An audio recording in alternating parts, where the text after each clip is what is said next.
मधुर मधुर नाम सीताराम सीताराम। मधुर मधुर नाम सीताराम सीताराम। सीताराम सीताराम सीताराम सीताराम। मधुर मधुर नाम सीताराम सीताराम। भगवान श्री राम महात्मा वाल्मीकि के आश्रम में जब प्रवेश किए तो उन्होंने महात्मा वाल्मीकि को प्रणाम किया। प्रणाम किया, महात्मा वाल्मीकि ने आशीर्वाद दिया। कल मैं आपको वाल्मीकि जी के पूर्व जन्म का वृत्तांत सुना रहा था, जिस जन्म में रत्नाकर के नाम से प्रसिद्ध थे।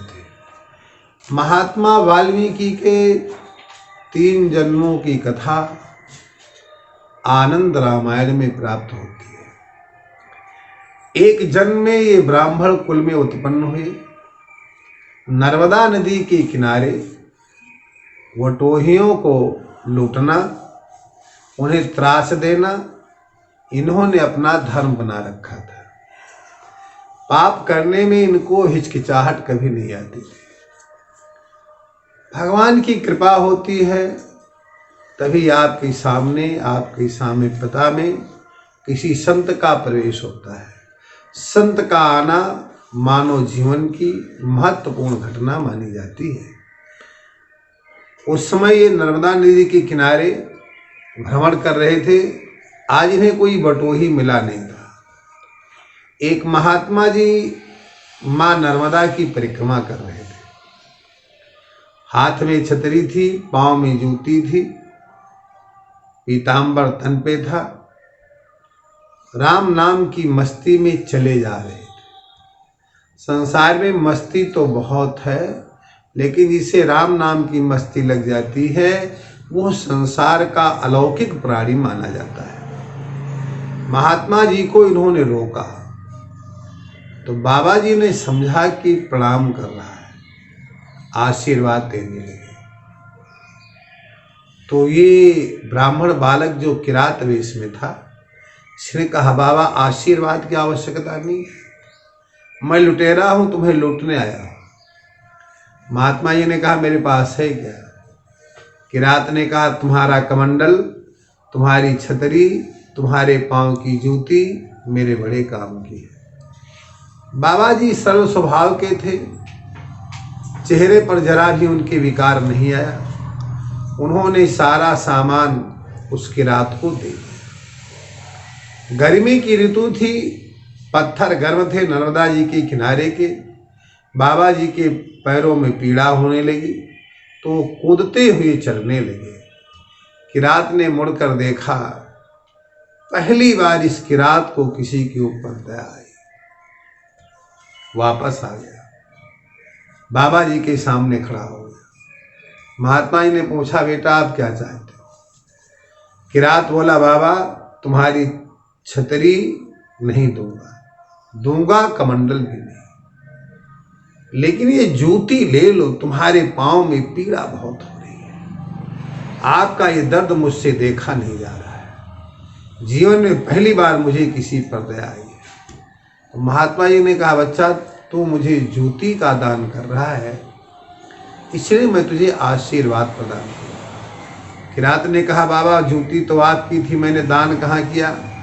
महात्मा जी ने कहा पहले हमारी थी, तूने छीन लिया तो तेरी बन गई, अब तू वापस कर रहा है तो तेरा दान बन रहा है।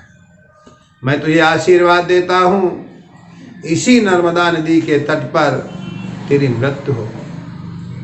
दूसरे जन्म में तू आंग्रस गोत्रीय ब्राह्मण के घर में जन्म लेगा।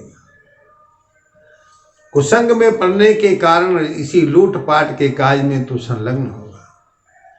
उस समय तुझे देव ऋषि नारद का दर्शन होगा। और बेटा मेरा आशीर्वाद है, तू राम जी का अनन्य भक्त बनेगा। महात्मा जी तो चले गए। काल की गति को कोई जानता नहीं है। काल किस रूप में कब आ जाएगा इसका ज्ञान मानव मात्र को नहीं होता है। किरात के भी मृत्यु का समय आ गया। उसी नर्मदा के किनारे जब उसकी मृत्यु हुई तो एक महात्मा के सत्संग से, महात्मा के वचन से उस किरात का कल्याण हुआ। दूसरा जन्म उसे पुनः ब्राह्मण के घर में मिला और उस जन्म में ये रत्नाकर नाम से प्रसिद्ध हुआ। इस जन्म में भी इन्होंने सत्संग नहीं किया।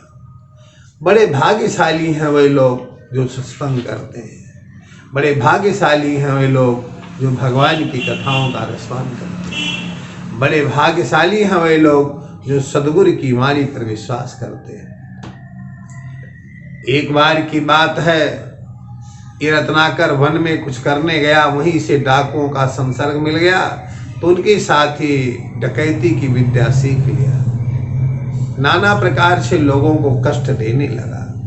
देवर्षि नारद श्रीमन नारायण नारायण नारायण, श्रीमन नारायण नारायण नारायण, श्रीमन नारायण नारायण नारायण, श्रीमन नारायण नारायण नारायण।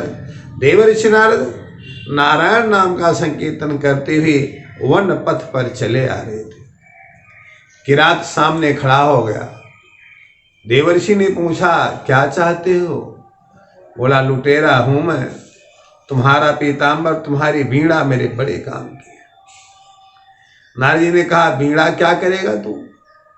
तो किरात ने कहा, तुम इस बीड़ा का क्या करते हो? तो नारद जी ने कहा, बताओ मैं क्या करता हूं? बोले, अवश्य बताइए। तो नारद जी ने अपनी बीड़ा पर तान छेड़ी और भगवान के सुंदर नाम का संकीर्तन करने लगे। रत्नाकर को बड़ा आनंद मिला। उसने कहा, बाबा, जीवन में पहली बार मैंने मेरे कान में ऐसी वाणी पड़ी है, लेकिन मैं आपको छोड़ने वाला नहीं हूं। अगर आप ये चाहें कि आप ये गीत सुनाकर, कीर्तन सुनाकर मेरी इस वृत्ति को रोक दोगे तो असंभव है। नारद जी ने कहा, जो सारा सामान तो मेरा छीनेगा, इसको करेगा क्या? बेचूंगा, परिवार का पेट पालूंगा, बताया रत्नाकर ने।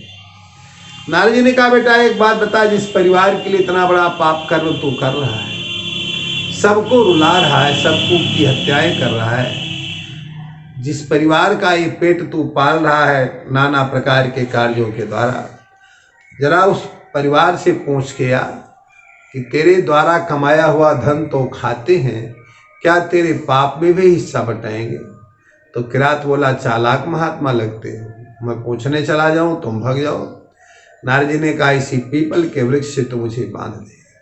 किरात ने नारद जी को बांध दिया। घर गया, पत्नी से बोला, धन कमा के लाता हूँ, प्रेम से खाती हूँ, क्या मेरे पाप में हिस्सा बटाओगी? पति ने कहा, तुम तो हमारे पति हो, हमारा पालन करना तुम्हारा धर्म है, तुम्हारे पाप में हिस्सा हम क्यों लेने लगे? बच्चों ने भी टकासा जवाब दे दिया। तब ये किरात बहुत रोया, नारद जी के चरणों में आकर के गिरा, बोला, हे बाबा, संसार के बंधन से अब मुक्त हमें कर दो, संसार के बंधन से अब मुक्त हमें कर दो, सब पाप मिटे मेरे, कुछ ऐसा जतन कर दो, सब पाप मिटे मेरे, कुछ ऐसा जतन कर दो। बाबा, अपराधी हूँ आपका, क्षमा कर दे मेरे अपराध को, संसार के बंधन से मुक्ति दिला दे मुझे। नारद जी ने कहा, बेटा पहले तो तू मेरा बंधन खोल दे, बांध के रखे है, तब तो मैं तेरी मुक्ति का विचार करूं। जब किरात ने नारद जी का बंधन खोला, मुक्त किया नारद जी को, तब नारद जी ने उस किरात से कहा, जो उनके सामने हाथ बांधे खड़ा था, जिसकी आंखों से आंसू गिर रहे थे, बच्चा, बेटा, वत्स, राम राम बोल। रत्नाकर ने कहा, बाबा कभी बोला नहीं था, बोल नहीं पाऊंगा।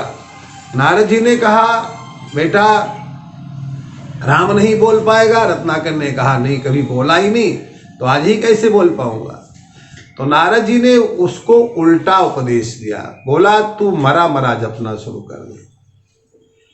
किरात नारद जी की बात को मान गया। उनका उपदेश स्वीकार कर लिया और जब वो बैठ करके मरा मरा जपने लगा तो मरा अपने आप राम हो गया।